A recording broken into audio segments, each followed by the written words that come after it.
ৰাজ্য চৰকাৰ কৰ্মচাৰীসকলৰ বাবে জনাব বিচাৰিছো বৃহৎ সুখবৰ।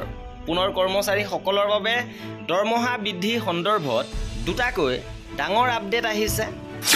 ৰাজ্যৰ কৰ্মচাৰী, শিক্ষক লগতে নতুনকৈ নিয়মীয়া হোৱা শিক্ষক সকলোৰে বাবে গুৰুত্বপূৰ্ণ খবৰ আছে। দৰমহা 3 গুণ পৰ্যন্ত বৃদ্ধি হ'ব এইবাৰ। সবিশেষ আপোনালোকক জনাব বিচাৰিছো। ভিডিঅ'টো প্ৰথমৰ পৰা শেষলৈকে চাই থাকিব। জনাব বিচাৰিছো আজিৰ প্ৰথমটো গুৰুত্বপূৰ্ণ খবৰ। ৰাজ্যৰ 25,000 শিক্ষকৰ বাবে আহিছে সুখবৰ।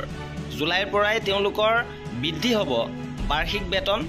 শেহতীয়াকৈ নিয়মীয়া শিক্ষক হিচাপে নিযুক্তি লাভ কৰা ৰাজ্যৰ প্ৰায় 25,000 শিক্ষকৰ বাবে এই সুখবৰ দিছে।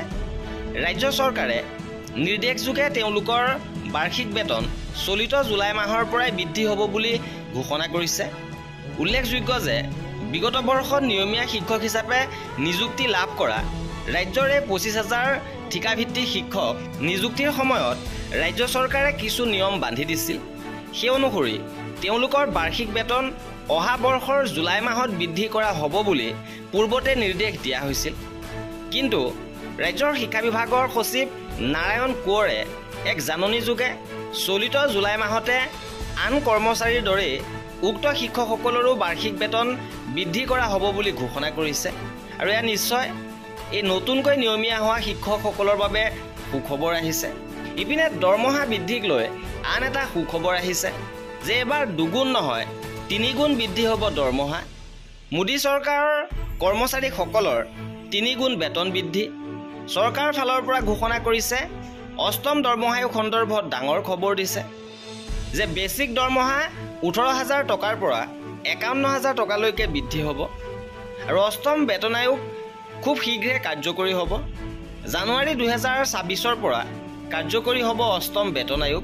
এই বিষয়ক লৈ বিত্ত ৰাজ্যমন্ত্ৰী পংকজ চৌধুৰীয়ে জনাইছে যে অষ্টম বেতন আয়োগৰ বিষয়ে বিভিন্ন ৰাজ্য চৰকাৰ, বিত্ত মন্ত্ৰালয়ে এই প্ৰক্ৰিয়া কাৰ্যকৰী কৰাৰ প্ৰক্ৰিয়া চলাইছে আৰু খুব শীঘ্ৰে কাৰ্যকৰী হ'ব।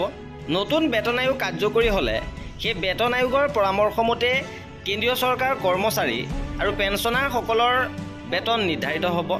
পেঞ্চনৰ লগতে ভাত্তাও ইয়াৰ জৰিয়তে নিৰ্ধাৰিত হ'ব।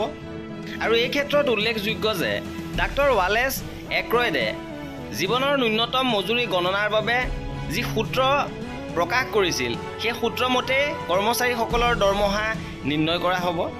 আৰু সপ্তম দৰমহা আয়োগতো এই সূত্ৰ প্ৰয়োগ কৰা হৈছিল। এই ফৰ্মুলাৰ জৰিয়তে কৰ্মচাৰীসকলৰ প্ৰয়োজনীয়তাৰ প্ৰতি লক্ষ্য ৰাখিব লাগে, যেনে খোৱা লোৱা, সাজ পোছাক, ঘৰ বা থকাৰ স্থান ইত্যাদি।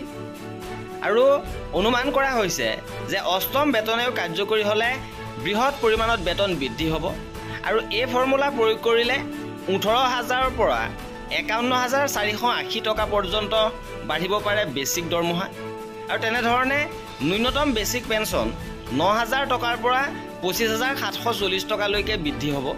আৰু এই আছিলে কৰ্মচাৰীসকলৰ দৰমহা বৃদ্ধি সন্দৰ্ভত দুটা ডাঙৰ খবৰ।